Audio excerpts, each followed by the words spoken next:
Él vive en la ilusión de que son sus hijos. Mi cuerpo se inmovilizó en el umbral, la mano aún aferrada al picaporte de la entrada.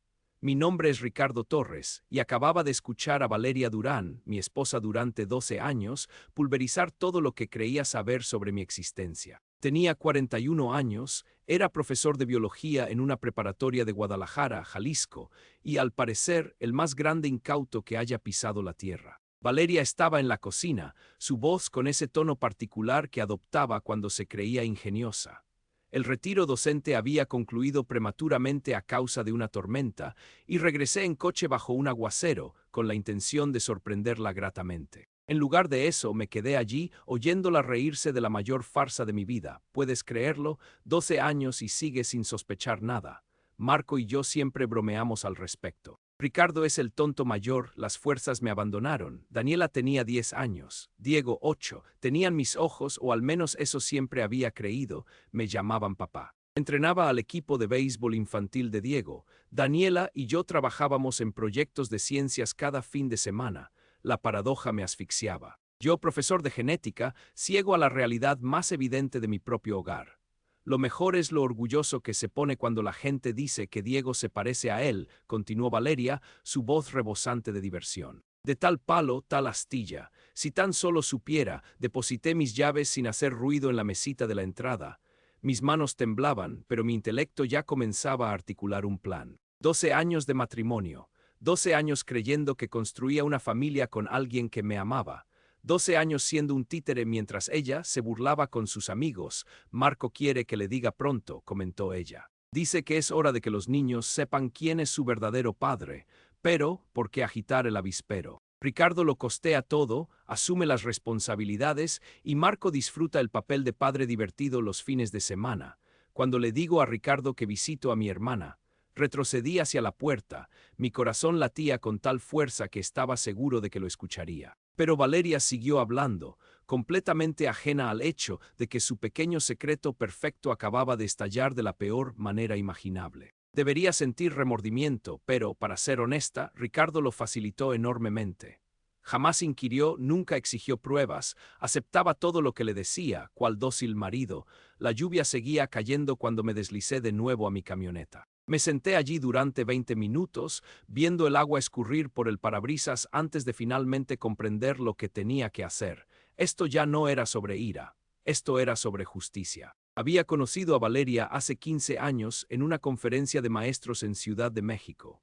Ella trabajaba como maestra sustituta, era hermosa y encantadora, con una risa que hacía que todos en la sala voltearan a mirar. Yo tenía 28 años, recién egresado de posgrado y completamente prendado. Nos casamos después de 3 años de noviazgo y Daniela llegó 2 años después. Me entregué a ser el tipo de padre que siempre había anhelado. Mi propio padre había trabajado en la construcción y nunca estaba mucho en casa, así que me aseguré de estar presente en todo. Cada obra escolar, cada partido de fútbol, cada rodilla raspada. Cuando Diego llegó 2 años después de Daniela, sentí que mi vida estaba completa. Pero ahora, sentado en mi camioneta, empecé a recordar las cosas de manera diferente. Cómo Valeria siempre parecía tener planes de fin de semana que no me incluían. Cómo llevaba a los niños a visitar a su hermana en Monterrey, pero nunca traían fotos ni historias. Cómo manejaba nuestras finanzas y siempre parecía tener dinero para cosas que no habíamos presupuestado. Marco Rojas, conocía el nombre. Era un contratista que había hecho algunos trabajos en nuestra casa hace 3 años. Valeria había insistido en que lo contratáramos a pesar de su presupuesto más elevado, diciendo que confiaba más en él que en los demás. Era atractivo, con ese aire rudo que las mujeres notaban. Recordé cómo Valeria siempre encontraba razones para estar afuera cuando él trabajaba, llevándole té helado y conversando. La cronología empezaba a tener sentido de la peor manera posible. Diego tenía 8, Marco había trabajado en nuestra casa hace 3 años, pero Valeria podría haberlo conocido desde antes. Daniela tenía 10, eso se remontaba aún más. Pensé en cómo Valeria siempre insistía en manejar las citas médicas de los niños sola. Cómo tenía sus certificados de nacimiento y tarjetas de seguridad social bajo llave en un archivador al que nunca tuve razón para acceder. Cómo había sido inflexible en no querer que yo estuviera en la sala de partos para Diego, alegando que era demasiado personal y necesitaba su espacio. Las señales habían estado allí todo el tiempo, pero yo había sido demasiado confiado para verlas. Demasiado enfocado en ser un buen esposo y padre como para cuestionar si la familia que tanto me esforzaba por mantener era siquiera mía. Mi teléfono vibró con un mensaje de texto de Valeria. ¿Dónde estás? Creí que venías a casa temprano. Miré el mensaje durante mucho tiempo antes de responder. La tormenta nos retrasó. Llegaremos tarde, no nos esperes. La mentira salió con facilidad. Al parecer, no era el único en este matrimonio que había aprendido a engañar. Conduje por Guadalajara durante 2 horas esa noche, mi mente repasando 13 años de recuerdos, buscando grietas en los cimientos de todo lo que había creído. Cuando finalmente llegué a casa, Valeria estaba dormida y me quedé en la puerta de las habitaciones de los niños, estudiando sus rostros a la tenue luz del pasillo. A Daniela siempre le habían dicho que tenía mi terquedad. Diego supuestamente tenía mis manos, pero mirándolos ahora con ojos nuevos y un corazón roto pude verlo. La forma de la mandíbula de Diego, la manera en que el cabello de Daniela crecía en un remolino en la nuca, detalles que nunca había notado porque nunca había tenido una razón para buscar. Pasé la mañana siguiente enseñando a mi clase de biología avanzada sobre herencia genética y cuadros de Punnett, explicando a jóvenes de 17 años cómo los rasgos se transmitían de padres a hijos. La ironía era asfixiante. Allí estaba yo enseñando la ciencia de la herencia mientras era completamente ciego a ella en mi propio hogar. Durante mi descanso para almorzar, me senté en mi aula vacía y tomé una decisión. No iba a confrontar a Valeria. No iba a tener una escena dramática donde exigiera la verdad y le diera la oportunidad de mentir para salir de ello o voltear la situación contra mí de alguna manera. Esta situación requería un enfoque diferente. Abrí mi computadora portátil y empecé a investigar pruebas de paternidad, abogados de divorcio, leyes de custodia infantil en Jalisco, registros financieros y cómo proteger activos. Siempre había sido metódico en mi enfoque de los problemas, y este iba a ser el problema más importante que jamás había resuelto. Para cuando terminó la escuela ese día, un plan se estaba gestando. Valeria creía ser astuta, pensaba que me había engañado por completo, pero había cometido un error crucial. Había subestimado cuán inteligente podía ser yo cuando la situación lo exigía. Esa noche me senté a la mesa con mi familia, escuchando a Daniela hablar sobre su próximo proyecto de feria de ciencias y a Diego quejarse de su tarea de matemáticas. Valeria me sonrió desde el otro lado de la mesa, interpretando el papel de esposa y madre amorosa, sin sospechar que yo conocía la verdad. «Pareces callado esta noche», dijo, estirando la mano para apretar la mía. «¿Todo bien?». La miré a los ojos, esos ojos que me habían mentido durante más de una década, y le devolví la sonrisa. «Solo pensaba en cuánto significa nuestra familia para mí», dije. «Cómo haría cualquier cosa para proteger lo que hemos construido juntos». Volvió a apretar mi mano. «Eres un hombre tan bueno, Ricardo. Soy tan afortunada de tenerte». Le devolví el apretón, mi sonrisa nunca flaqueó. «Siento exactamente lo mismo, pero por dentro algo había cambiado. Ya no era el esposo ingenuo que aceptaba todo al pie de la letra. Era un hombre con un plan y lo llevaría hasta el final». Pasaron 3 semanas antes de que hiciera mi primer movimiento. Había dedicado cada momento libre a recopilar información, documentar patrones y construir mi caso. Lo más difícil fue actuar con normalidad alrededor de Valeria y los niños, fingiendo que todo estaba bien mientras mi mundo se había puesto patas arriba. Comencé programando pruebas de paternidad, no las que se compran en la farmacia, sino pruebas legales adecuadas que serían válidas en un tribunal. Le dije al técnico de laboratorio que las necesitaba para fines de seguro. Una pequeña mentira piadosa que me dio el papeleo necesario sin levantar sospechas. Obtener las muestras fue más fácil de lo que esperaba. Unas pocas hebras de cabello de sus cepillos, recogidas mientras estaban en la escuela. Muestras de saliva de vasos que habían usado en el desayuno, recolectadas y almacenadas correctamente. Para mí, simplemente fui directamente al laboratorio durante mi descanso para el almuerzo. Mientras esperaba esos resultados, comencé la investigación financiera. Valeria manejaba la mayor parte de nuestras transacciones bancarias, pero yo tenía acceso a los extractos. Lo que encontré me revolvió el estómago.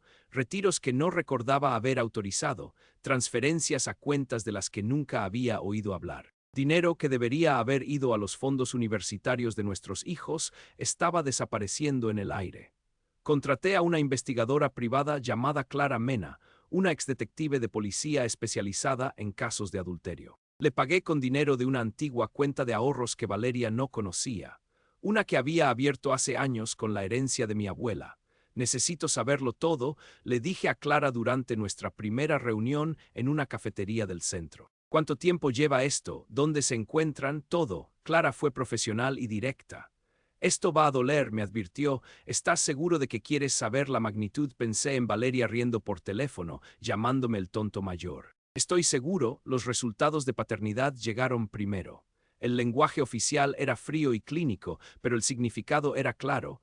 Había cero probabilidad de que yo fuera el padre biológico de Daniela o Diego. Verlo en blanco y negro me golpeó más fuerte de lo que había esperado.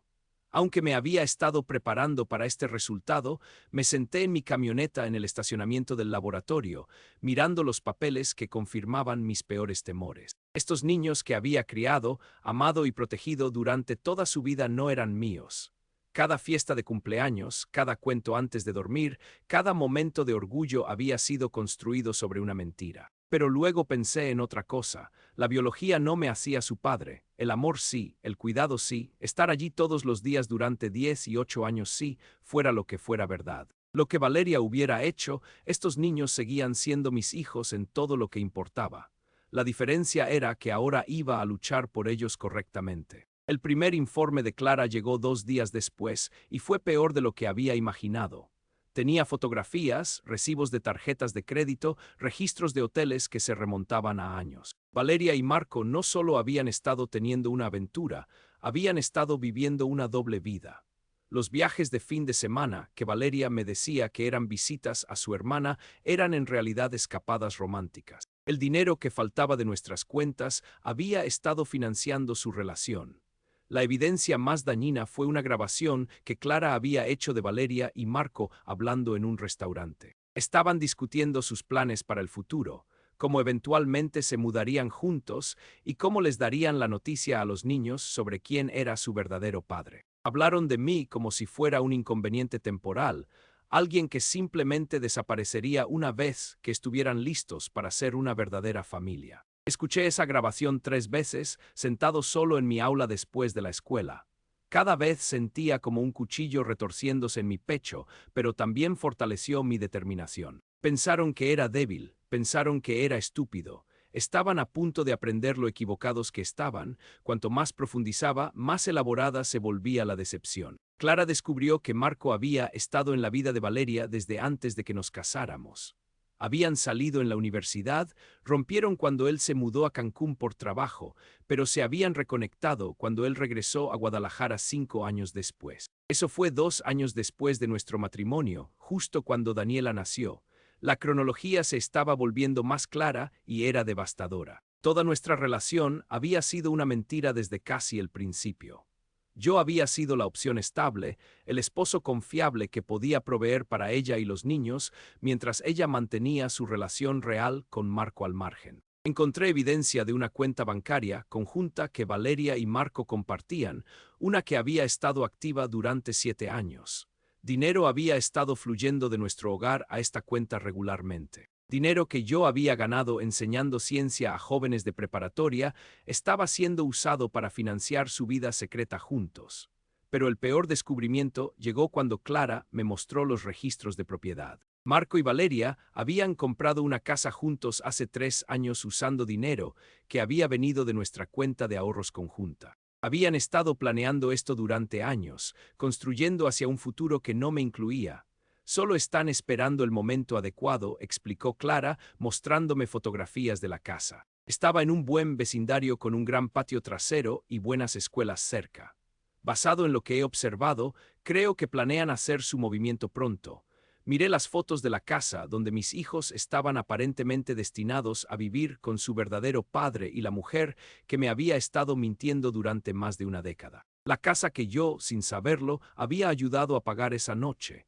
Hice algo que nunca había hecho antes. Revisé el teléfono de Valeria mientras ella estaba en la ducha. La evidencia que encontré allí fue abrumadora. Mensajes de texto entre ella y Marco que se remontaban a años, llenos de detalles íntimos sobre su relación y bromas crueles sobre mí. Mensajes sobre los niños discutiendo cómo manejar la transición cuando finalmente les dijeran la verdad. Un hilo de mensajes me enfermó físicamente. Habían estado discutiendo cómo minimizar el daño cuando finalmente revelaran todo. Marco quería decirles a los niños gradualmente que se acostumbraran a la idea. Valeria presionaba por un corte limpio, argumentando que sería más fácil para todos si simplemente arrancaban la venda de una vez.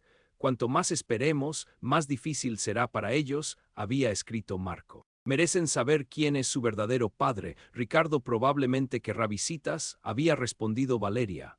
Necesitamos estar preparados para esa lucha, que lo intente, había respondido Marco. La sangre es la sangre. Ningún tribunal le dará la custodia cuando la verdad salga a la luz. Volví a colocar el teléfono exactamente donde lo había encontrado y me fui a la cama, acostado en la oscuridad junto a la mujer que había estado planeando destruir mi vida durante años. Ella se volteó en su sueño y puso su brazo sobre mi pecho, el mismo gesto de afecto que una vez me había hecho sentir amado y seguro. Ahora se sentía como una serpiente enrollándose a mi alrededor, pero Marco se equivocó en una cosa: no iba a luchar por visitas, iba a luchar por la custodia total. Y iba a ganar porque tenía algo que ellos no, la verdad debidamente documentada y un plan que nunca vieron venir. Me di una semana más para finalizar todo. Cada detalle tenía que ser perfecto. Cada pieza de evidencia debidamente documentada y legalmente sólida. No les daría ninguna oportunidad de distorsionar la narrativa o hacerme parecer el villano. El primer paso fue asegurar representación legal. Contraté a Isabel Vega, una de las mejores abogadas de derecho familiar en Guadalajara. Era cara, pero después de ver la evidencia de Clara y los resultados de las pruebas de paternidad, estaba segura de que teníamos un caso sólido. Este es uno de los casos de fraude más claros que he visto, me dijo durante nuestra consulta. El engaño financiero por sí solo es motivo de daños significativos. Pero cuando añades el problema de la paternidad y la evidencia de una planificación a largo plazo para excluirte de la vida de los niños, tenemos una posición muy fuerte. Liquidé la cuenta de ahorros que Valeria no conocía y moví el dinero a una nueva cuenta en un banco diferente. También abrí una caja de seguridad y guardé allí copias de toda la evidencia. Si Valeria intentaba destruir algo o afirmar que yo había fabricado la prueba, tendría copias de seguridad a las que ella no podría acceder. Lo más difícil fue mantener la fachada en casa. Todos los días tenía que fingir que todo era normal, sabiendo que nuestra vida entera juntos estaba a punto de implosionar. Ayudé a Daniela con su proyecto de feria de ciencias. Asistí a los partidos de béisbol de Diego y tuve conversaciones en la cena con Valeria sobre nuestros planes para el verano. Pero también estaba sentando las bases. Comencé a documentar mi relación con los niños, tomando fotos y videos de nuestro tiempo juntos, guardando trabajos escolares y boletas de calificaciones, reuniendo pruebas de que yo había sido su principal cuidador en todos los sentidos significativos. La biología podría no hacerme su padre, pero iba a demostrar que yo era el padre que realmente los había criado. 2 semanas antes de que planeara ejecutar mi plan, Valeria me dio una oportunidad que no esperaba. Anunció que quería hacer un viaje de fin de semana con sus amigas a Monterrey por su cumpleaños. Solo un fin de semana de chicas, dijo, mostrándome la reserva del hotel en su teléfono. Brenda está organizando todo, no hemos hecho algo así en años, sabía que era una mentira. Clara ya había confirmado que Marco estaría en Monterrey ese fin de semana por un proyecto de construcción, pero sonreí y le dije que sonaba como una gran idea, que merecía divertirse con sus amigas. ¿Estás seguro de que puedes manejar a los niños solo durante 3 días? Preguntó con un toque de condescendencia en su voz. Creo que puedo manejarlo, respondí, luchando por mantener mi voz nivelada. He sido su padre durante 10 y 8 años. Conozco sus rutinas. La ironía de esa declaración no se nos escapó a ninguno de los dos, aunque por diferentes razones. Ese fin de semana se convirtió en mi fecha límite. Para cuando Valeria regresara de Monterrey, todo estaría en marcha. Los documentos legales estarían presentados, la evidencia se habría entregado y la vida que ella había construido sobre mentiras comenzaría a desmoronarse a su alrededor. Pasé las siguientes 2 semanas despidiéndome de la vida que había conocido. Aunque nadie más se dio cuenta de lo que estaba haciendo, memoricé el sonido de los niños riendo en el desayuno. La forma en que la luz de la mañana entraba por la ventana de nuestra cocina, la sensación de ser parte de una familia que había creído real. Iba a ser la última vez que cualquiera de esas cosas se sintiera inocente. Después de este fin de semana todo sería diferente, pero por primera vez en semanas sentí algo más que dolor. Sentí un propósito. El viernes por la tarde besé a Valeria para despedirme y la vi alejarse en su coche hacia su falso fin de semana de chicas. Los niños pasarían la noche en casa de mi hermana, algo que había arreglado para mantenerlos alejados de lo que estaba a punto de suceder. Para el lunes por la mañana, todo estaba en marcha. Entregué primero los papeles del divorcio, haciéndolos llegar a la oficina de Valeria, donde sus compañeros de trabajo pudieran ver.